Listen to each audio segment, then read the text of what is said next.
Jumpa lagi di channel Andre M. Semoga semua diberi kesehatan oleh Tuhan. Jangan lupa tonton sampai akhir agar tidak ada kejanggalan lanjut pembangunan Pusat Latihan atau Training Center, TC, PSSI. Tahap I di Ibu Kota Nusantara, IKN, tahap pertama tuntas dan siap diresmikan. TC PSSI di IKN ini menempati area seluas 34,5 hektar, dan akan dilengkapi 8 lapangan bola tempat latihan skuad Garuda dengan rumput alami zoysia mozzarella dan sintetis.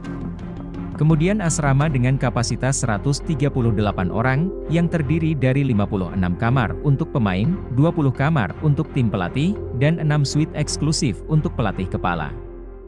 Director of Infrastructure, Safety, and Security PSSI, Adi Nugoro mengatakan, peresmian tahap e-Training Center, TC, PSSI masih menunggu informasi jadwal dari PSSI dan kesediaan waktu Presiden RI. Prabowo Subianto, Ketua Umum PSSI Erick Thohir, dan Presiden FIFA Gianni Vincenzo Infantino. Persatuan Sepak Bola Seluruh Indonesia, PSSI, mengumumkan Timnas Indonesia sudah dapat berlatih di Pusat Pelatihan PSSI Ibu Kota Nusantara, IKN, yang terletak di Kecamatan Sepaku, Kabupaten Penajam, Pasar Utara, Kalimantan Timur.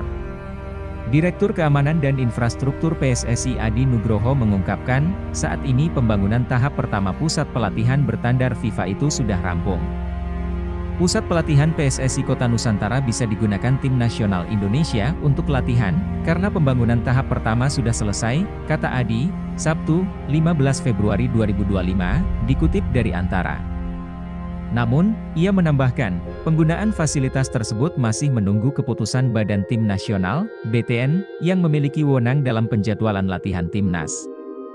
Adi menjelaskan, pembangunan tahap pertama ini telah menyelesaikan sejumlah fasilitas utama di pusat pelatihan. Terdapat 3 lapangan, yaitu lapangan natural, lapangan rumput sintetis, dan lapangan O, serta 4 bangunan asrama untuk para pemain. Ketiga lapangan juga siap digunakan untuk berlatih pada malam hari. Lapangan itu memiliki penerangan sekitar 800 lux, ujarnya. Lapangan latihan natural menggunakan rumput zoysia mozzarella, yang telah memenuhi standar FIFA dan dapat menjadi contoh bagi lapangan sepak bola lainnya di Indonesia. Meskipun tahap pertama telah selesai, Adi menekankan pihaknya masih menunggu sarana pendukung serta akses logistik untuk menunjang operasional pusat pelatihan seluas 34 hektar tersebut. Selain itu, pembangunan tahap kedua masih dalam perencanaan, yang mencakup pembangunan stadion kecil berkapasitas 5.000 kursi, lapangan dalam ruangan, serta kolam renang. Pusat pelatihan PSSI di IKN diharapkan dapat menjadi sarana yang mendukung peningkatan kualitas Timnas Indonesia, sekaligus menjadi pusat pengembangan sepak bola nasional yang berstandar internasional. Lanjutnya buat fasilitas training center Persatuan Sepak Bola Seluruh Indonesia, PSSI, di Ibu Kota Nusantara, IKN, sudah selesai 100%, dan siap difungsikan untuk menunjang latihan tim nasional. Pembangunan tahap 1 pusat latihan Timnas tersebut meliputi 3 lapangan latihan dan asrama pemain. Hanifan Maruf, Fahrul Marwansyah, Roy Rosa Bahtiar.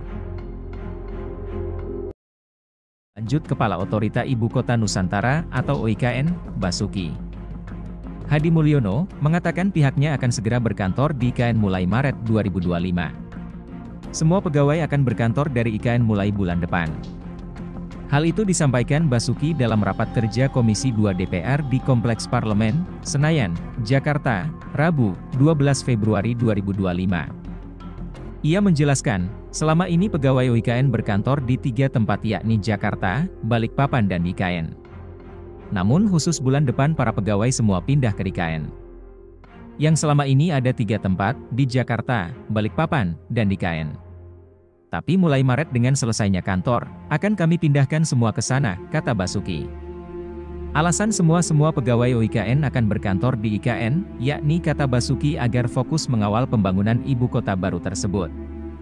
Supaya fokus untuk pembangunan IKN ke depan, katanya. Ia menegaskan seluruh pegawai OIKN wajib tanpa terkecuali akan pindah semua ke IKN pada Maret mendatang. Kantor OIKN sudah selesai pada bulan ini, kami akan programkan seluruh kegiatan OIKN akan ada di IKN, dan seluruh pegawai otorita akan pindah ke IKN, pungkasnya. Sebelumnya, kelanjutan pembangunan Ibu Kota Nusantara, IKN, kini masih belum jelas. Pasalnya, pemerintahan Prabowo Subianto tidak menjadikan pembangunan IKN sebagai program prioritas. Basuki dalam rapat kerja dengan Komisi 2 DPR di Jakarta, Rabu mengatakan bahwa pemindahan aparatur sipil negara, ASN, OIKN ke IKN agar bisa lebih fokus pada pembangunan Ibu Kota Nusantara. Kami nanti Maret ini, semua orang otorita, karyawan otorita harus pindah ke IKN. Karena kantornya sudah jadi, ada 4 rusun yang akan kami pakai untuk hunian, kata Basuki. Dia menyampaikan bahwa selama ini pegawai OIKN berkantor di 3 lokasi, sehingga dengan pemindahan di IKN, maka semua kegiatan akan lebih terpusat dalam menjalankan program kerja. Seluruh kegiatan OIKN akan ada di IKN dan seluruh pegawai otorita akan pindah ke IKN, yang selama ini ada 3 tempat di Jakarta, Balikpapan dan IKN, ucap dia. Basuki mengaku bahwa pada Rabu sore ini dirinya akan ke IKN, guna memastikan kesiapan kantor sebelum pemindahan ASN OIKN secara keseluruhan. Saya sore ini ke sana. Saya mau lihat kantornya, kesiapan kantornya. Supaya nanti Maret bisa saya pindah ke sana, tutur Basuki. Kendati demikian, Basuki belum menyebutkan tanggal pemindahan seluruh pegawai OIKN ke IKN. Hanya saja, dia menyebutkan bahwa saat ini sebagian pegawai OIKN sudah berkantor di IKN. Sekarang sudah ada di sana.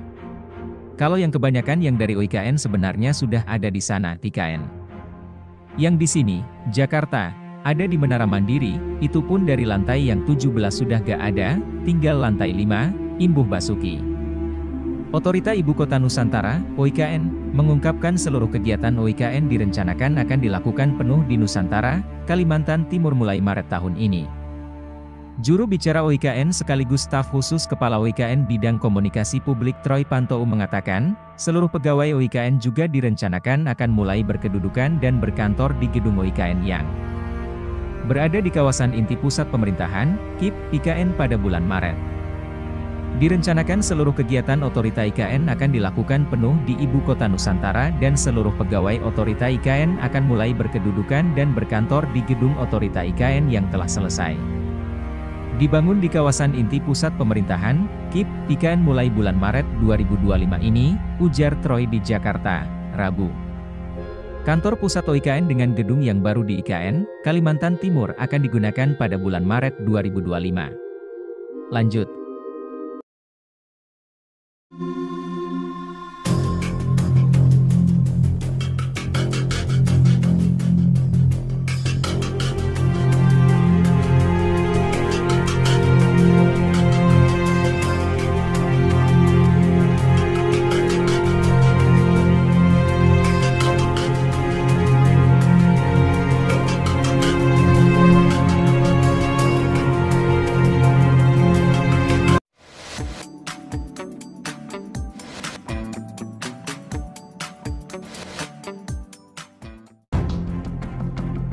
Jumpa lagi di channel Andre M. Semoga semua diberi kesehatan oleh Tuhan. Jangan lupa tonton sampai akhir agar tidak ada kejanggalan. Lanjut. Menteri Koordinator Bidang Infrastruktur dan Pembangunan Kewilayahan Agus Harimurti Yudhoyono alias AHY mengatakan Presiden Prabowo Subianto berkomitmen melanjutkan pembangunan Ibu Kota Nusantara, IKN. Kepala negara, kata dia, mengarahkan agar pembangunan difokuskan pada penyelesaian infrastruktur lembaga eksekutif, legislatif, dan yudikatif. Targetnya, IKN akan menjadi ibu kota politik pada 2028. Prabowo juga disebut akan berkantor di IKN pada 2028. Lantas, bagaimana kabar terkini pembangunan ibu kota baru di Kalimantan Timur itu? Berikut rangkuman Tempo. Kepala Otorita IKN Basuki Hadimulyono sempat menyampaikan rencana peletakan batu pertama atau groundbreaking proyek IKN tahap 9 pada awal 2025. Basuki menyebut ada potensi investasi senilai Rp 6,5 triliun dari sektor perhotelan, kantor, hingga rumah makan. Namun hingga kini, belum ada kepastian kapan kegiatan ini dilaksanakan.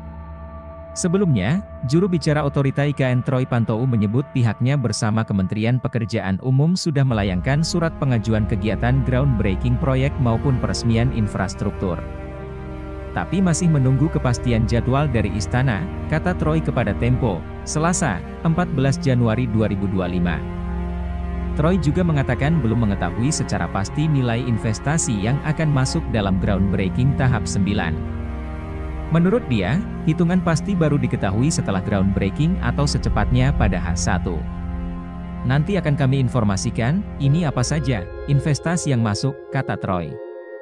Anggaran IKN masih diblokir di tengah ketidakpastian groundbreaking proyek IKN tahap 9, Menteri Pekerjaan Umum Dodi Hanggodo menyampaikan belum ada realisasi anggaran untuk proyek IKN pada 2025. Musababnya, Kementerian Keuangan belum mengucurkan anggaran kepada Kementerian Pekerjaan Umum.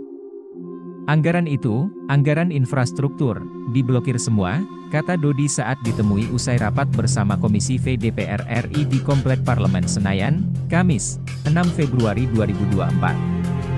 Saat ini, Dodi juga masih mengurus finalisasi anggaran Kementerian PU yang dipangkas Rp81,38 triliun menyusul adanya Impres nomor 1 tahun 2025.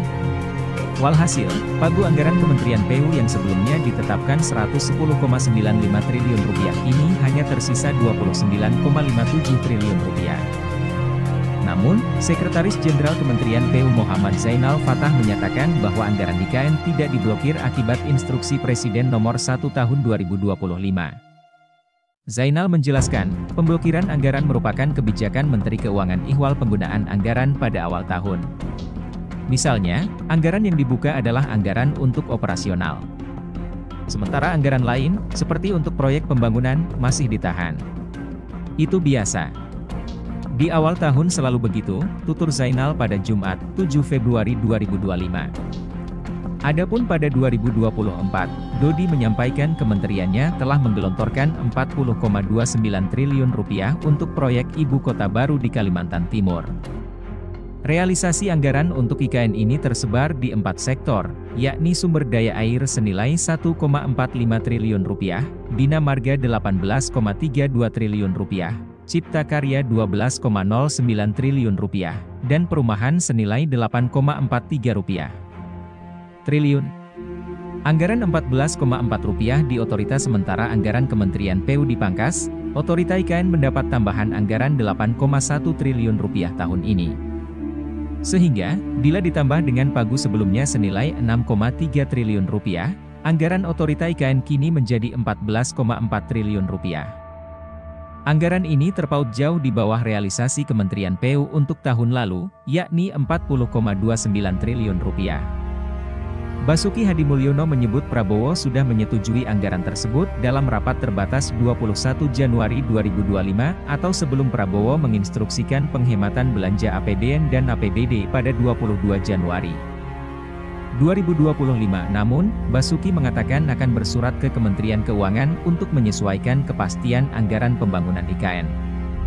Sebelumnya, Basuki memang mengusulkan tambahan anggaran Rp8,1 triliun untuk pembangunan IKN tahun ini kepada Badan Perencanaan Pembangunan Nasional, Bappenas, dan Menteri Keuangan Sri Mulyani. Usulan tambahan anggaran itu, kata Basuki, diperlukan untuk mulai melaksanakan pembangunan infrastruktur. Infrastruktur yudikatif dan legislatif, katanya saat ditemui wartawan di Menara Mandiri 2, Jakarta, Senin, 9 Desember 2024. Gedung legislatif dan yudikatif didesain ulang proyek baru di IKN akan dikerjakan otorita IKN, sedangkan Kementerian PU bertugas menyelesaikan proyek yang sudah dimulai sebelumnya. Wakil Menteri PU Diana Kusumastuti mengatakan Presiden Prabowo sudah menyampaikan keinginan ihwal gedung legislatif dan yudikatif yang kini didesain ulang. Beliau menyampaikan, saya ingin pembangunan yang kokoh, yang modern, kata Diana kepada wartawan di Kementerian PU pada Jumat, 7 Februari 2025. Sebelumnya, Prabowo memang menginstruksikan gedung legislatif dan yudikatif didesain ulang. Namun, Diana mengklaim hal itu tidak terkait dengan persoalan anggaran. Ia menyebut penyesuaian desain wajar dilakukan karena bisa jadi ada perbedaan selera antara Presiden Prabowo dengan Presiden ke-7 Joko Widodo. Mungkin, iya, berbeda selera. Tapi ada keinginan-keinginan yang mungkin belum ada di dalam desain itu, makanya perlu penyempurnaan, tutur Diana rencana pembangunan Taman Safari meski belum ada kepastian jadwal groundbreaking. Tahap 9, Basuki Hadimulyono menyampaikan rencana pembangunan Taman Safari di IKN mulai akhir tahun ini. Basuki berujar, lahan seluas 225 hektar sudah disiapkan untuk merealisasikan proyek ini. Hari ini saya menerima Pak Garibaldi, Boy, Thohir untuk memastikan pembangunan Taman Safari bersama konsorsiumnya di IKN, kata Basuki pada Jumat, 7 Februari 2025, dikutip dari keterangan resmi. Beliau menyampaikan tekadnya bahwa pembangunan dimulai paling lambat akhir tahun ini dan akan berlangsung selama 2 hingga tahun ke depan.